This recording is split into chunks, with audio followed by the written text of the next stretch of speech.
Team driving is very different than driving by ourselves. There's certain things that we have to know that can save not only our lives, but the life of another driver back in the bunk. Okay, today we're going to talk to Jack Spencer. He's been with UPS for a number of years now, and he's done a lot of team driving with other companies, so he's going to show us the finer points of team driving and some of the safety factors that we all need to know if we're going out on a team run. So Jack, tell us, how long have you been driving and what's your experience? I've been driving 28 years, tractor trailer, doubles, and I got 2 years of heavy hauling back in the 80s. You know, in the opening scene, we seen Jack get out of the truck and slam the door, which most of us do usually. But Jack, what's really good etiquette? How would you do that differently if you have somebody sleeping in the back?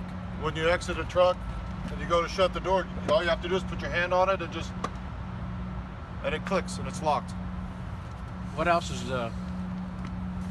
etiquette for team drivers?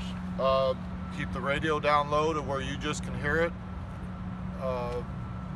Eating in the bunk. The other guy doesn't want to come in the bunk and lay in the crumbs. Like on braking, when you're coming up to intersections and stop signs, start gliding the truck up, take your foot off the accelerator, and then slowly feather the brakes to slow the truck down at the stop sign. So we're not stabbing the brakes So and wake up your partner, right? Yes. Following other traffic.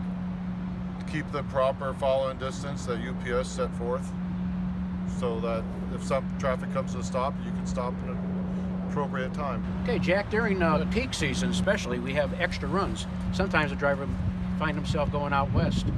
What's your advice to give that driver going out west into the mountains? Well, if you're going out in the mountains for the first time, you should get a map and then see where the elevations are and where the mountains start. Because even over when I was employed at Yellow, there was guys who've been driving there for years, and we had multiple fatalities on guys who were experienced mountain drivers. And people who have never been out there don't realize the dangers. Okay, Jack, so you just told us about descending with our Jake brake on and a gear lower than we climbed. What about brake management? Can you tell us a little about how to manage your brakes on the way down? After topping the hill or the mountain and applied your Jake brake, and now you maybe have to use your brakes, one of the things you should never do is keep continuous pressure on the brakes, because the brakes have to cool as you're going down the hill. What you want to do is basically put a little pressure to them, count to 3, release, count to 3. That way allow air to circulate in there and try and cool the brakes. And it won't take very long and you'll start smoking your brakes, and then you're going to have a runaway truck. So we should never ride our brakes on going down the hill. Stab your brakes. Press, release, let the air get in between there and cool them off. But Jack, you know, I've been on vacation with my family and I've seen trucks smoking their tires or their brakes. What do you do if your brakes go away? Well, there's only really one option for you. If you have a runaway truck and you can't stop it, don't try and pull it out of gear, because that's one of the last things you have restraining you. The only option you really have is a runaway ramp, and that's usually pea gravel and larger stone rock as you get higher up into it to slow you down, and just pray. Ride it out. Ride it out. And usually at most of these mountains there are switchback curves, so you're going to have to find somehow to stop. So now we're getting into the time of year when the weather starts changes and starts snowing up in the mountains. So Jack, tell us about chaining up the truck and when you have to do it and why you have to do it. Well, most states determine when the chaining has to be applied to the truck, but if the situation, you know there's a couple inches of snow out there in the mountains and they don't have the signs up, you can apply chains at your own leisure. But mainly the chains are to help you get up over the hill and stay on the traction on the road. What about going downhill? Keeps you from sliding. So you get there before your trailer does. Sometimes Yes. when the snow gets heavy in the mountains, we have to chain up. So when do we chain up? How many wheels have to be chained? And how many chains are required by the state? How many chains do we have to carry on the truck? So we're going to have Jack come over and chain up this tractor and show you exactly how to do it. Jack?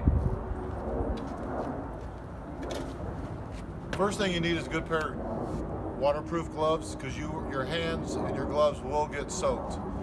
And by the time it's over, your boots and everything are going to be soaked. So if you're going out west, you really do need to bring extra clothes and rubber boots if you can, you have enough notice to bring some in.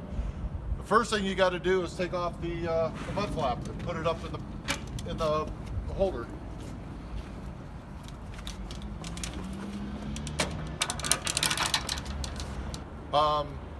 When you get into a truck or you're going to inspect your chains, don't expect to have a new chains that's not rusted.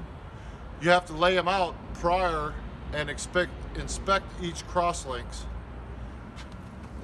First of all, you want to lay out your chain where you can see all the cross members.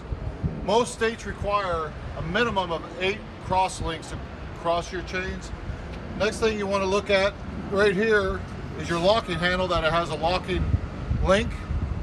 Then just come down, look for wear, and make sure that you have links where you can secure the end of your chain to. I lay my chains with the fasteners that are located right here down, so when I pick up my chain, I can pull it out and it's easier to lay them across the tire. Because you want this part not up against the tire. These will puncture and tear your sidewalls up.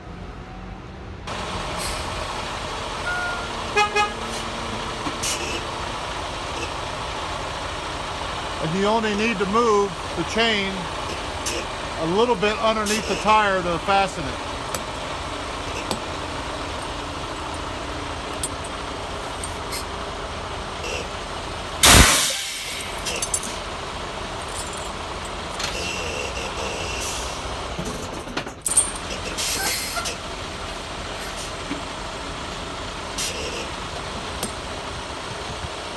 Okay.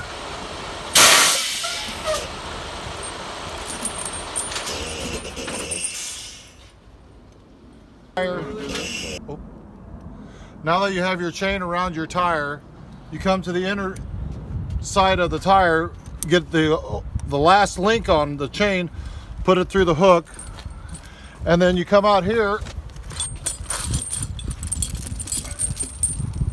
and find the long cable, feed it through the handle all the way up, and there's another O-ring there, and that's how you fasten your chain to the tire. And you can come over here and see if you can maybe cinch up another link, but on this chain it's too short. From your cams. Oh, and then if we had the tool, you would insert the tool here, and you spin this, and it would tighten the cams up. It comes all the way back here, but we don't have the tool to twist it. It's always good to be able to take out the slack out of the chain. You can use, that's what it looks like, but their nickname is spider bungee, to pull the slack in the chain. If you don't have one of these, just get 2 bungee straps, put one across like this, just to take up some slack, and one up, just anything to take the slack out of the chain so you don't lose it going down the road. And you can also put the bungees in the backside too. Okay, now the chains are on tight. You're ready to go, right? No, we only did this for the demonstration on this axle. This is your main drive axle. This is where the chains would go. Jack's going to stow away the chains for us and show us the correct way, layering them in so they can get easier to be taken out.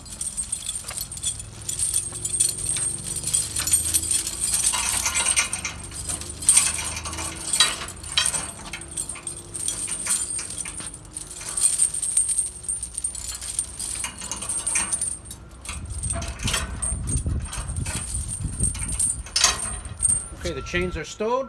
Put the cap back on. They're about 4 or 5 inches off the ground. Now, keep in mind, it's not going to be this easy out on the road. There's going to be a trailer over these tandems. Take your time, be careful. And remember, If you need to, you can always drop the trailer if it's safe to do so, pull the tractor out and put the chains on. We want you to be as safe as you can be out there, up and down the mountains, crossing different states. So roll with safety. Check your CB. Be aware of the weather ahead.